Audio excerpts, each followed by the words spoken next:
Hello everyone, आप सभी का लीगल ऑनर्स चैनल में स्वागत है। दोस्तों, इस वीडियो में बात करेंगे कॉन्स्टिट्यूशनल लॉ ऑफ इंडिया का बहुत ही इंपॉर्टेंट क्वेश्चन, वित्तीय आपातकाल। वित्तीय आपातकाल क्या होता है? ठीक है, ये क्वेश्चन पहले भी पूछे जा चुके हैं प्रीवियस ईयर में। तो चलिए शुरू करते हैं। पहले हम बात करते हैं वित्तीय आपातकाल की उद्घोषणा का आधार क्या होता है, किन परिस्थितियों में आपातकाल लगाई जाती है। अनुच्छेद 360 राष्ट्रपति को वित्तीय आपातकाल की घोषणा करने की शक्ति प्रदान करता है यदि वह संतुष्ट हो कि ऐसी स्थिति उत्पन्न हो गई है जिसमें भारत अथवा उसके किसी क्षेत्र की वित्तीय स्थिति खतरे में है। 38वें संविधान संशोधन अधिनियम 1975 में कहा गया है कि राष्ट्रपति की वित्तीय आपातकाल की घोषणा करने की संतुष्टि अंतिम और निर्णायक है तथा किसी भी न्यायालय में किसी भी आधार पर प्रश्न योग्य नहीं है। लेकिन 44वें संविधान संशोधन अधिनियम 1978 में इस प्रावधान को समाप्त कर यह कहा गया कि राष्ट्रपति की संतुष्टि न्यायिक समीक्षा से परे नहीं है। मतलब राष्ट्रपति कोई भी कार्य अगर ऐसा करते हैं तो सुप्रीम कोर्ट के द्वारा उसकी समीक्षा की जा सकती है।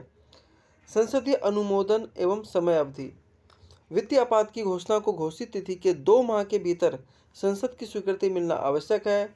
एक बार यदि संसद के दोनों सदनों से इसे मंजूरी प्राप्त हो जाए तो वित्तीय आपात निश्चित काल के लिए तब तक प्रभावी रहेगा जब तक इसे वापस ना लिया जाए। इसकी अधिकतम समय सीमा निर्धारित नहीं की गई है। इसे जारी रखने के लिए संसद की पुनः मंजूरी आवश्यक भी नहीं है। वित्तीय आपातकाल की घोषणा को मंजूरी देने वाला प्रस्ताव संसद के किसी भी सदन द्वारा सामान्य बहुमत द्वारा पारित किया जा सकता है। राष्ट्रपति द्वारा किसी भी समय एक अनुवर्ती घोषणा द्वारा वित्तीय आपातकाल की घोषणा को वापस ली जा सकती है। ऐसी घोषणा को किसी संसदीय मंजूरी की आवश्यकता भी नहीं होती। वित्तीय आपातकाल के प्रभाव। राज्य की सेवा में किसी भी अथवा सभी वर्गों के सेवकों की वेतन एवं भत्तों की कटौती की जा सकती है। मतलब उनके वेतन कम किए जा सकते हैं। राष्ट्रपति वेतन एवं भत्तों में कटौती हेतु निर्देश जारी कर सकता है। केंद्र की सेवा में लगे सभी अथवा किसी भी श्रेणी के व्यक्तियों को उच्चतम न्यायालय एवं उच्च न्यायालय के सभी न्यायाधीशों की वेतन में कटौती की जा सकती है। वित्तीय आपातकाल की अवधि में राज्य के सभी वित्तीय मामलों में केंद्र का नियंत्रण हो जाता है। अब तक वित्तीय संकट कभी घोषित नहीं हुआ है।